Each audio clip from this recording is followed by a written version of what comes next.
morning, good afternoon, or good evening. No clue what time you're watching this, but I will welcome you into Sunday, June the 9th. It's 5:30 in the morning for me, 5:30 in the afternoon for people on the East Coast, and something less than that for people over on the West Coast. We are heading into FOMC week. FOMC and CPI are both happening on the same day, June the 12th. June the 12th being Wednesday. And it is going to be an interesting day come Wednesday.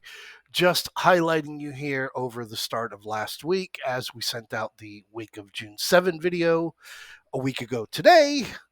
And going through and scrolling down saying the one bullish possible view.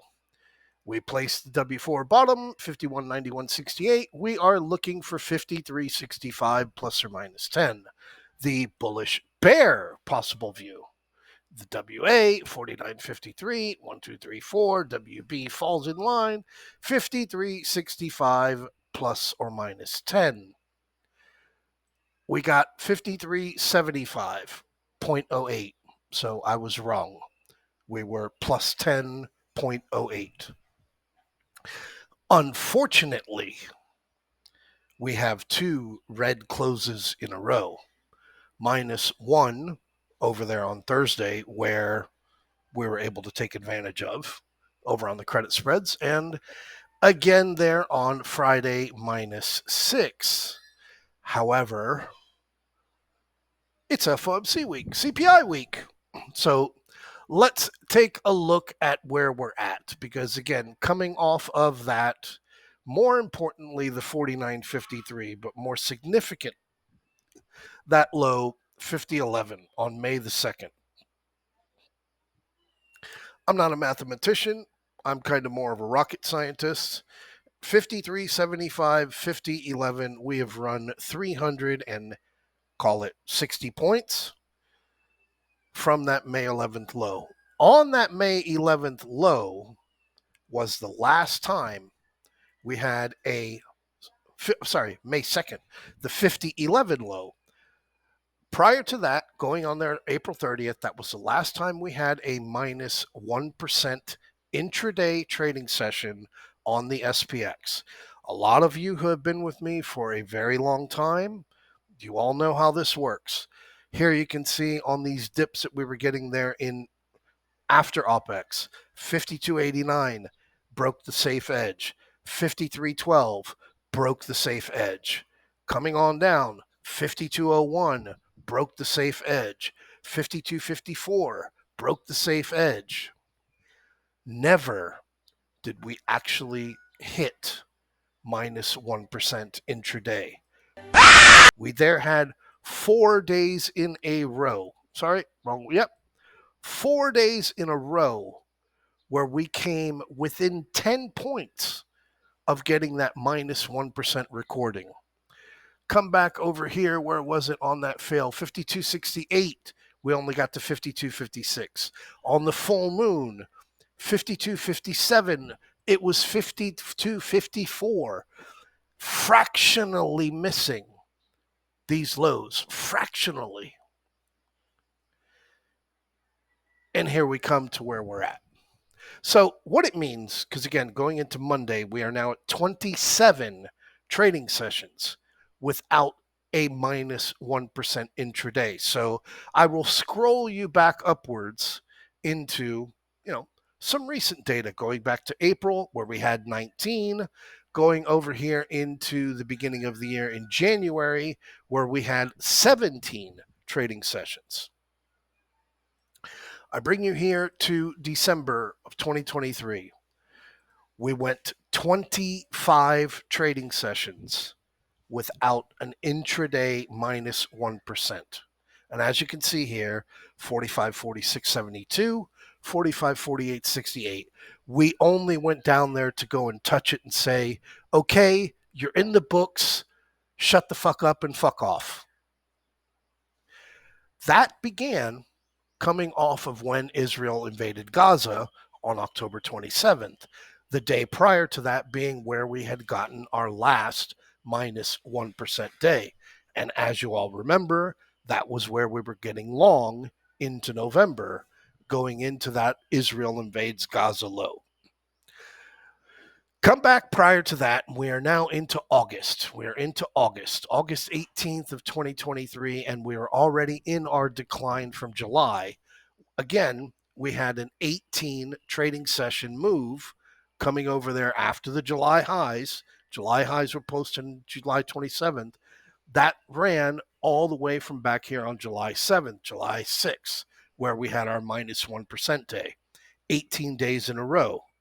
That didn't end here. And we wound up getting that decline where it just started to fizzle into the bottom there as we went into August. Prior to that one was 27 days in a row. Going back here from July all the way back to where we began here in May.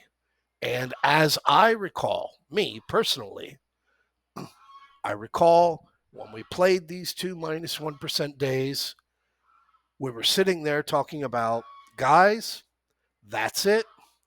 We're down here. We've hit 4104. We're extremely oversold. And unfortunately, NVIDIA is going to be reporting earnings tomorrow. What did we get? 2 plus 1% days in a row. So again, it is what it is. Go back prior to that. We had 20 in April. Going back into 2021, 10, as we went in and posted the all-time highs there on January 2021. Now we're back into 2020 here. Are we? 2020, 21, 2021. 10, 24 going into November. 20 back in September. 14, 12, 18. Don't worry, I'm building you up for something. 21. You don't see data here in the safe edges plus 1%, anything like that, because we didn't begin focusing and stressing about credit spreads until September of 2022. However, my data goes all the way back to Trump when he won, because I want to see where we at. And again, it brings me into being able to show you what I'm about to show you here. 12, fuck off 2020. And I will go back and you see I'm scrolling. I'm still scrolling. 16, 7, again, playing the video game for what the video game is. 12, we're already here into February, COVID highs. 20, over here again into January of 1 year. And here's the magic number here, 38. This is going back to December of 2019. COVID didn't happen until February 2020. December of 2019, 38 trading sessions in a row without a minus 1% trading session. So again, it is a number to be very, very well aware of. When it pays out exponentially. And we're on day 27 going into tomorrow. FOMC meeting would be 28, 29, 29 sessions as we go into the FOMC meeting on Wednesday. Looking over at the QQQ, green week, minus 8.5 points the week prior to that, plus 8.5 points last week. So you went higher because you posted a higher low, but finished off your minus 1% streak going back to the end of May, where it was running at 20. You still have not done that on the S&P, but you've already done it over here on the QQQ. You had your plus 2% day, which had been quite a while. That was over here in the middle of the week on June 5th on Wednesday. And you now have 2 red closes in a row. And as you can see here, you are still sustaining and hanging above 460. Short-term view, 460 is the lowest strike you want to be in on any kind of puts. Wider view, had a couple of one-on-one calls with you guys over the weekend, and I've stressed your focus and your attention should be on September 20 QQQ 450 or higher puts. And that's where your money should be. Come over onto the IWM, and this is where we start looking at red-headed stepchildren, because 1, 2, 3 red weeks in a row, and we are starting to fizzle down under that 202, starting to fizzle down onto the attempt to get down below 200, which we have not had since May 2. So it's not looking very nice over there on this. So where am I at here? Yeah, I'll get to that in a second. So here we go. NVIDIA stock split happens tonight or tomorrow morning, whatever you want to call it. Here's a post that I caught over the weekend on NVIDIA's 10 for 1. So tomorrow morning, Monday, everybody with Thinkorswim is going to have to go in and manually change all of their charts because they don't update it automatically, all your drawings. You will have your price adjusted, but you won't have your drawings adjusted. So you'll have to go in there and manually change it. NVIDIA has split its stock 5 times previously. 2000, 2001, 2006, 2007, 2021, and now. And again, we're just looking at charts. That's all we're doing. You can kind of see here how the timing just kind of works out to where it's a topping pattern. Definitely, absolutely not over here in 2021 as we went up into September and then dropped into October. But here you go. So all of you that want to FOMO and fuck around with NVIDIA, by all means, feel free. I have nothing against you, but I will not help you.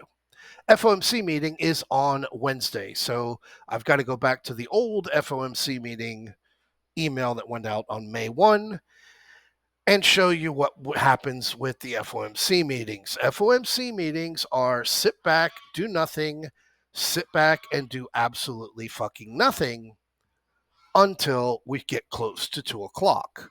Sit back and do absolutely nothing. Here's your March 20. Here's your January 31. All of this will be in your email as we approach coming in there to Wednesday. It will all be in your email. It will all be there showing you every single FOMC meeting going back more than a year. You want to see what the last one did? Let me pull it up. Bam. Bring you back over here. And here is your last one on May 1. As you all remember, we got plus 1%, which we thought we were going to get. We got our plus 1%, and then they absolutely cratered it and sold it down. And as you remember, May wound up bottoming.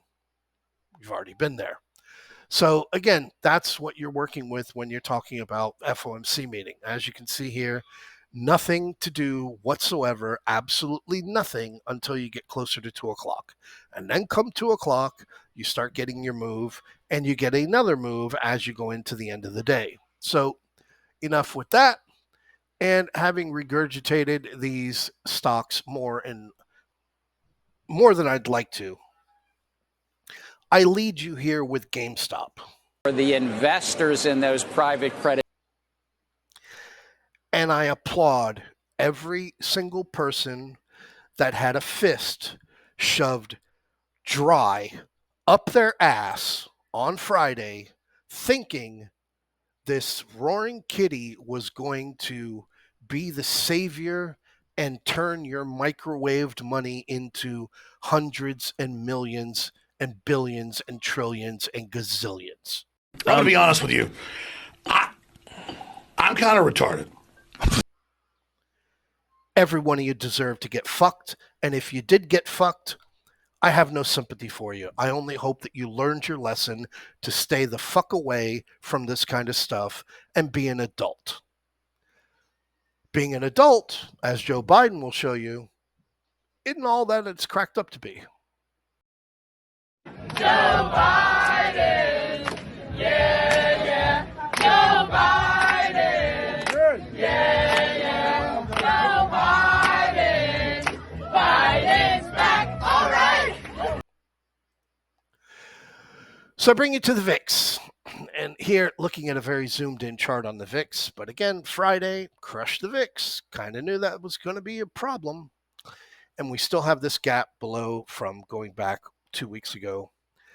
On Mondays, what you'll notice, like you see over here, like you see, where is it? Somewhere around here, wherever it is. Mondays, the VIX likes to gap up. And it's every Monday this takes place. But anyway, we do have this gap to be filled over here on Monday down to 1189.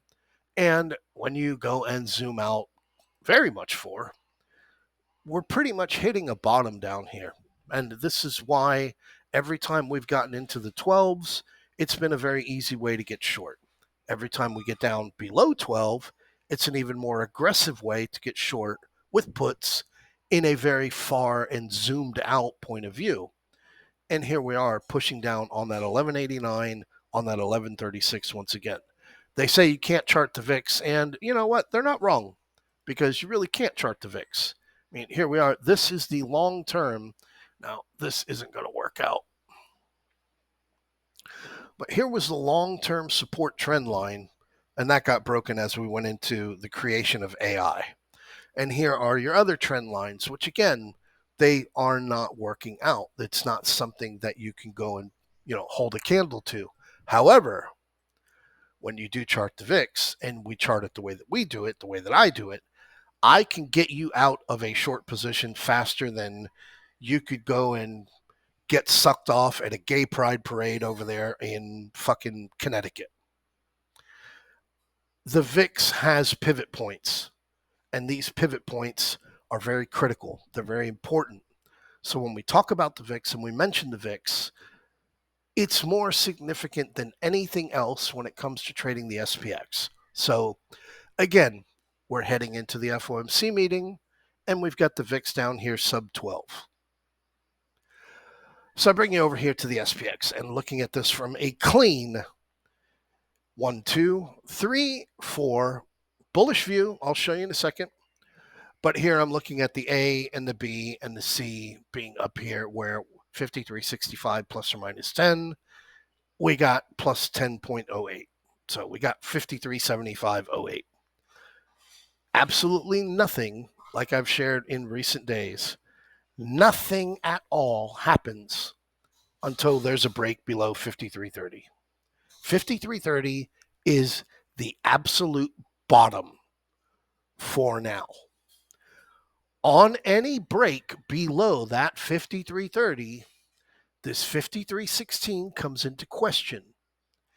And anything that breaks down below 53.02 starts to turn all the bullish ideas into bags of stinky farts, because there ain't nothing that's going to be able to save that. Mr. President, what do you say to those who believe that every time you fart, you actually shit your diapers?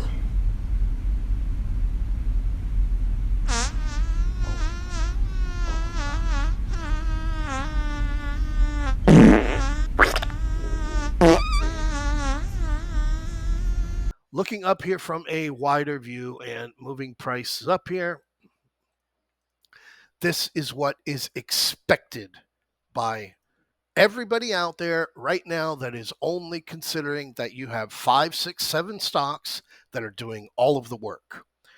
We have very much considerably reached that 3 high. We should get a dip down in the 4s without breaking 53.16, without breaking 53.02, and then after that proceed into an upward move into the 5400s, somewhere in the range of 54.10 up to around 54.15. That's what everybody's looking at.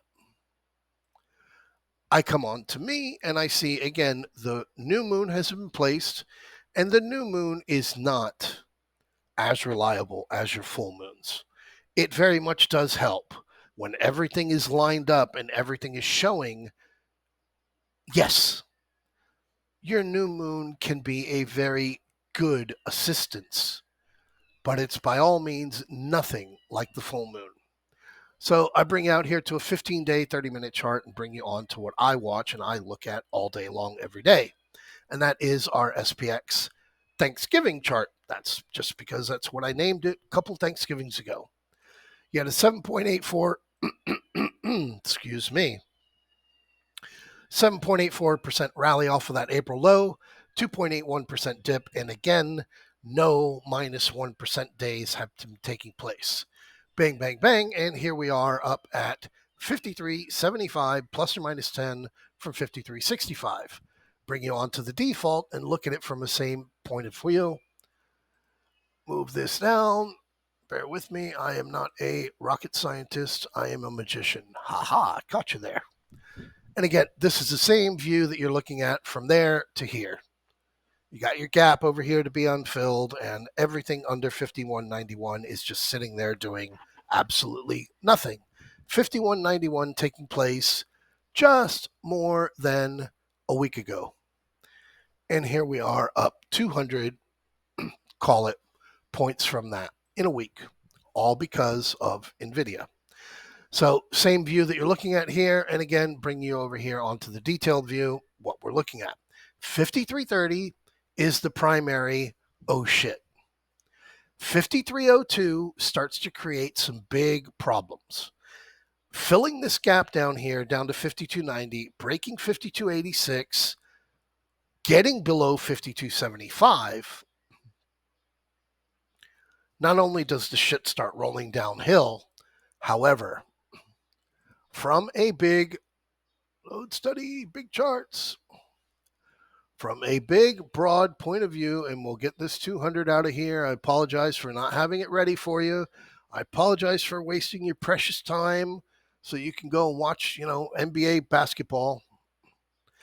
You have this sell divergence that has been running here on the QQQ, on the SPX,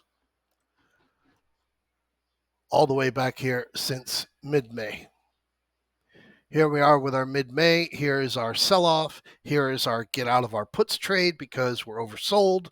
And here we are with higher highs and a lower RSI. This can stay for as long as it wants. It can fix itself. We can get back up to overbought. Makes absolutely no application. The point I'm trying to make here is how the 4-hour, which I use as my big megaphone, is just sitting here down in the 50s, and here we are up at all-time highs. It will not take much to roll this down and get it oversold. A roll down on that to get it oversold would take you somewhere roughly, okay, I'm roughly estimating, somewhere down below around 5,300, and then you would wind up being oversold. So again, there is a dip that is very probable, very likely, very set up for, and the FOMC meeting coming up here in 2 days. But the leverage and the length of distance that it can head to the downside initially has some limitations to it. So short term, yes. Wider term, a lot easier and a lot simpler.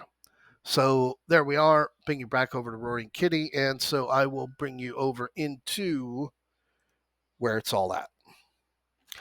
Here's your Dow Jones, looking at the Dow Jones, looking at it from a wide point of view, and the downward move that we have had here so far, an A move, a B move, and the C move should bring us down here back into around the September, August of 2021 all-time highs down here to around minus 37,000. That's what we're looking at down here to the 200-day moving average. That's what it's showing.